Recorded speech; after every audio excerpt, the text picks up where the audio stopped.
Welcome to Psalms Layer by Layer, a project at Cambridge Digital Bible Research. I'm Elizabeth. This video is our at a glance of Psalm 1. The purpose of this at a glance, or synthesis, is to capture the inner logic of the psalm, what makes it tick. It's the starting place for understanding a psalm. The title of Psalm 1 is Delight in the Lord's Instruction. In English, that could be a noun, as in, my delight should be in the Lord's instruction. Or it could be a verb. You ought to delight in the Lord's instruction. That captures, in English, part of what's going on in this psalm. It's painting pictures of delight in order to persuade you to think carefully about in what you delight. The psalm employs many strategies to convince you that you really want your delight to be in the Lord's instruction. Happy is the one. Right from the start, we need some background information. What is the context for addressing who is happy? The background for Psalm 1 is people questioning who really is happy. In terms of the Old Testament canon, Malachi immediately precedes Psalms, and one of the main themes is this very question. Serving God is futile, many are saying. We call the arrogant happy, evildoers prosper. This is a rather serious challenge to the question of whether God and his instruction are worth the attention. The psalm is going to challenge this assumption that the wicked are the happy ones, the fortunate ones. So, according to the psalm, who really is happy? The happy one is the one who does not walk by the counsel of the wicked. See the little green person walking in the direction the gray person is pointing out with the red X through it. The happy one does not stand in the conduct of sinful people, meaning does not take part in their conduct. You've got the little green person following in the path of the gray person, again, with a red X. The happy one does not settle in the behavior of insolent people. Again, the little green person agreeing with what the gray person is proposing, once more with a red X. In short, the happy one is the one who rejects all the advice and ideas of the wicked.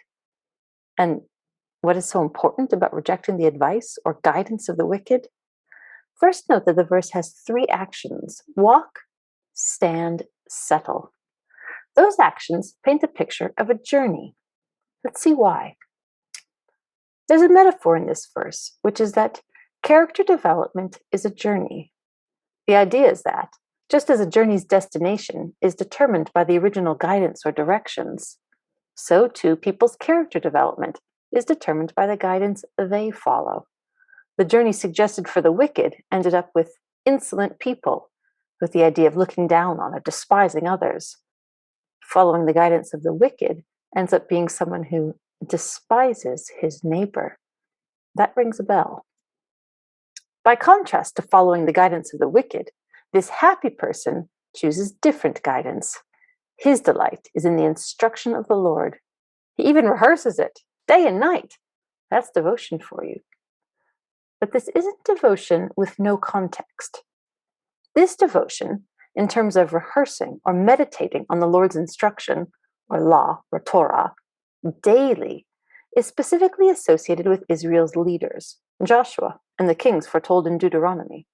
While the narrative may focus on the nation as a whole and its leaders, the psalm is expanding the exhortation to meditate to all its audience. The result of all this time with the Lord's instruction is pictured botanically. The happy one becomes like a tree, and not just any tree, but one which gives its fruit in season, whose leaf does not wither, and which succeeds in everything. This is a pretty fantastic description of a tree, all thanks to being transplanted on streams of water. That water makes all the difference.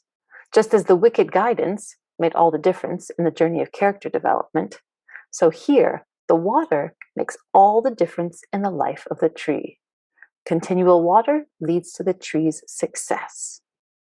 The wisdom nature of this psalm leads it to paint pictures in very much black or white, and that's part of the force of persuasion. The connection, of course, is that continual attention to the Lord's instruction will bring the same success to the person as the water brought to the tree.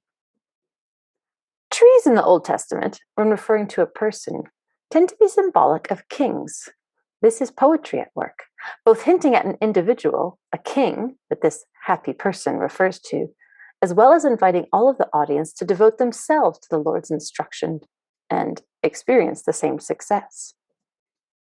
This completes the first section, which tells us about the happy one. He rejects wicked guidance, he devotes himself to God's guidance, and he prospers. This was the template long held out for the king, modeled by Joshua, and now offered to anyone who wants to be considered happy or fortunate. Next section, not so the wicked people, meaning they are not to be considered happy. Rather, they are like chaff that the wind drives away. Refresher on winnowing and chaff. The chaff is the outer husk on the grain, which grows alongside the grain. Then harvest time comes, and the grain is harvested. In threshing, the chaff is loosened from the grain. Now we get to winnowing, actually separating the chaff from the grain, here with the aid of the wind. The chaff is lightweight and gets blown away, leaving the desirable grain behind, purified from the chaff. This sets up what happens in the next verse. Therefore, wicked people will not stand firm in judgment, and sinful people will not stand in the congregation of righteous people. We had an equation of sorts for those devoted to the Lord's instruction, and now we have another. Here, the wicked will encounter the judgment, and they will be found wanting, so they will no longer be able to be members of the congregation of the righteous. And what does this have to do with the previous verse? It's the same story.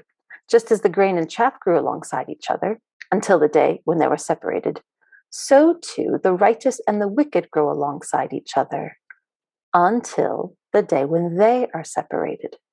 Remember the wicked seeming to prosper, such that they were even called happy?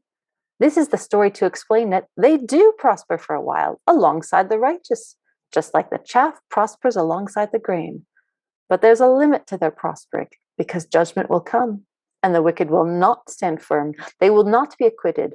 They will be expelled from the righteous. Here, in summary form, is the answer to why the wicked prosper. They prosper, but only until their day for judgment comes. And that is why they cannot be called happy. It's not because they never prosper. It's because their day is coming when they will no longer stand, when they, like the chaff, are blown away as worthless. Now we see the first two sections of the psalm.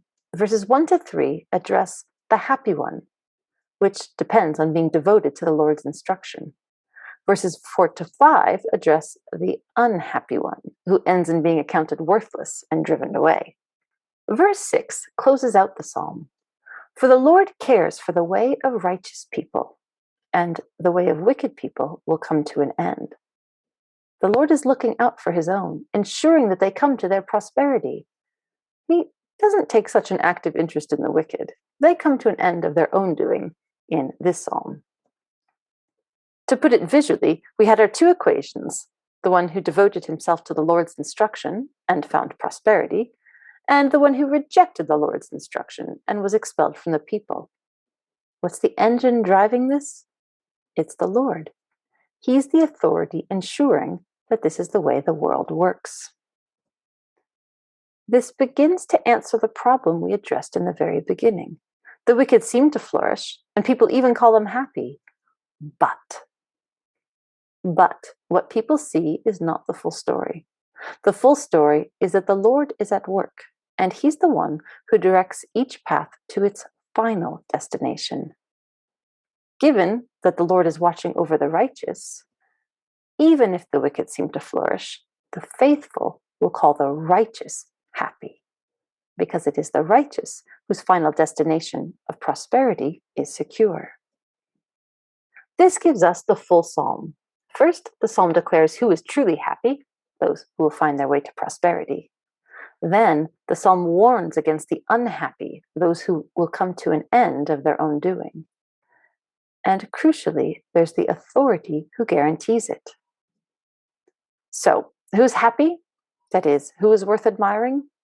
the person devoted to the Lord's instruction, not those who reject the Lord's instruction.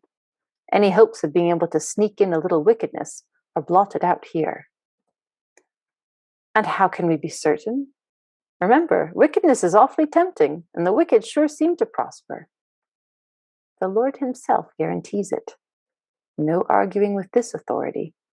And there's the purpose of this psalm, to persuade the audience that, contrary to what anyone else may say, the key to success is devotion to the Lord's instruction.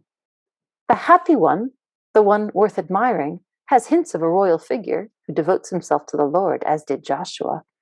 But this is an invitation for any to devote himself to the Lord's instruction and find that same success, because the Lord himself is ensuring the paths end up where they belong. Now it's time to read the entire psalm.